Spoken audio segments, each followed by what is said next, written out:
नमस्कार दोस्तों, आप देख रहे हैं भोजपुरी यूट्यूब बिहार। मध्य प्रदेश विधानसभा चुनाव के सीट बंटवारे को लेकर कांग्रेस और समाजवादी पार्टी में छिड़े घमासान के बीच जानकार इसका प्रभाव बिहार में भी देख रहे हैं।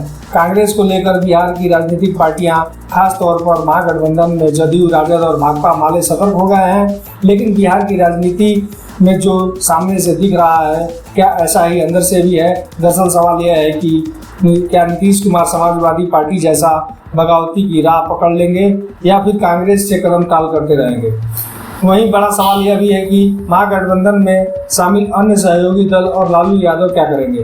दरअसल यह सवाल इसलिए कि लालू प्रसाद यादव की राजनीतिक का उभार कांग्रेस विरोध के नाम पर शुरू हुआ था, लेकिन यह भी कटु सत्य है कि बीते 2.5 दशक में कांग्रेस और आरजेडी एक सियासी पिच पर कदमताल करती दिख रही है।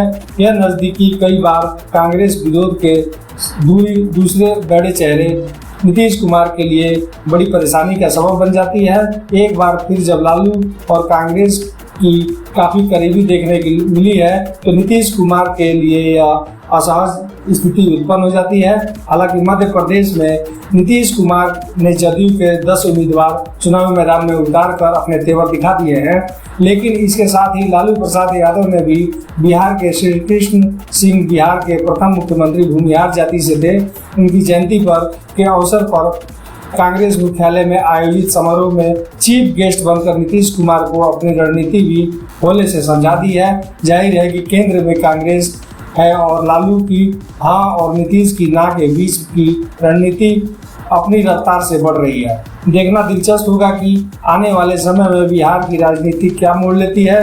दोस्तों, वीडियो को लाइक करें, चैनल पर है तो सब्सक्राइब जरूर करें और अपनी राय कमेंट बॉक्स में जरूर करें।